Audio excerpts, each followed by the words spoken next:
tuwan-tuwa ako makapiling kayong lahat. Isang karangalan at kasiyahan para sa akin maging bahagi ng Yorme's Choice. Ayan. Babalik na muli ang ating pinakamamahal na Yorme Isko, ang ating Vice Mayor G. Atienza. At babalik muli Carlo Lopez sa Kongreso. Maraming salamat. Siguraduhin natin ang ating mga konsehal, Robbie Bautista Ong, Nico Evangelista, Romel Miranda Awisia, Bolong C. and Edward Tan. Kompletong krikados. Andito tayo sa Maynila, ang puso at diwa ng sambayan ng Pilipino, kung saan nanggaling ang tapang ng ating lahi. Tapang na talagang pinapamalas ng ating mahal na Isko, na siya naman talaga ay lumaban sa kamangmangan at nag-aaral ng puspusan, lumaban sa kahirapan at nagtagumpay. Andito ang lahat ng kabahagi natin. Dalhin natin ang tapang na yan sa Senado. Ituloy-tuloy po natin ang pamimigay ng ating titulo, mga titulo dahil sa ating batas, nabigyan ng lupa ang iba't ibang magsasaka. Dalhin na rin natin dito sa ating Kamaynilaan ang titulo at lupa na karapat-dapat para sa atin, at tulungan ang lahat na bumagsak ang presyo. Tulungan ang ating mga magsasaka, siguradong hindi importasyon ang solusyon, kundi ang tulong sa kapwa Pilipino. Kinakailangan din na magkaroon ng disenteng trabaho sa ating mga kabagetsan. Nako, panahon na para sa computer, sa internet, sa engineering. Magagaling naman tayo sa creative industries, sining. Sigurado yan, nanggaling ang Yorme dyan. At tunay na talentado ang ating Pinoy. Higit sa lahat, sino dito? Ang mga single nanay. Natay, tanay, nagtaasan ng kamay, ang dami yata natin. Present lahat. Tulungan natin ang ating mga single nanays pagkat napakangarap na nila sa trabaho, iisa at walang sustento. Talaga naman, wala pang panahon para sa sarili at nag-aalaga ng anak habang naghahanap buhay. At sa kabila nun, wala pang love life at walang jowa. O, paano ba naman yan? Bakit kayo pumapalakpak sa walang jowa? Kapitigang kayo talaga? Bakit hindi? At sino rito ang ating mga senior citizens? Nakoy, sa mga kamay, talaga naman. Meron na tayong social stipend para sa pinakamahihirap. 1,000 ang tinatanggap kada buwan para sa gamot, pagkain at lahat.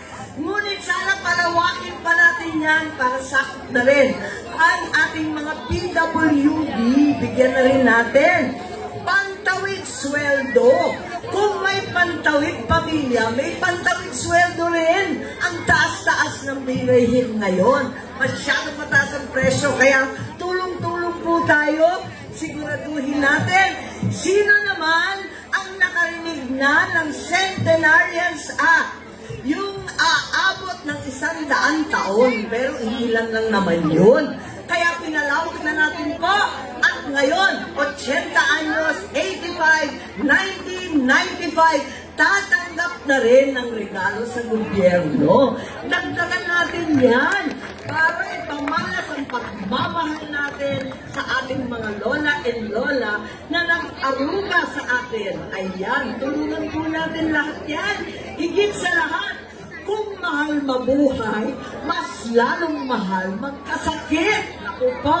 Kaya, yung mga ospital na itinatag ng nanay ko, na Philippine Heart Center, Kidney Center, ang Lung Center, ang Children's Center, gumawa rin tayo ng ospital na ganyan dito sa lungsod ng Maynila para napakadali na lamang at hindi nahirap. Sana maging zero balance pa. Kung talagang mahirap magkasakit, mahal mabuhay, mas lalong luho na mamatay.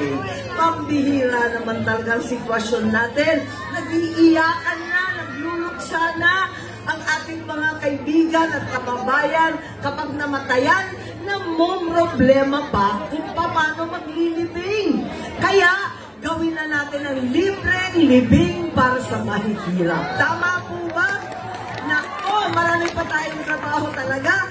Ngunit para sa akin, deserve natin ito. Deserve natin ang the service sa bagong City Hall. Deserve natin ang the service sa Senado. Kaya wag ninyong kalimutan, sulit Senador, 39 pesos only. Huwag ninyong kalimutan, please, Ivy Solusyon. Ano man ang problema, numero 39 sa balota. Ivy Marcos po. Maraming salamat. Mabuhay si Yorme. Mabuhay ang makasaysayan lungsod ng Maynila. Mabuhay ang Distrito 2. Maraming salamat po. Maraming salamat po. Muli po, huwag na wag po natin kalilimutan ni Shay ang number 39 sa hanay ng mga senador. Ibalik natin Senadora Ivy Marcos!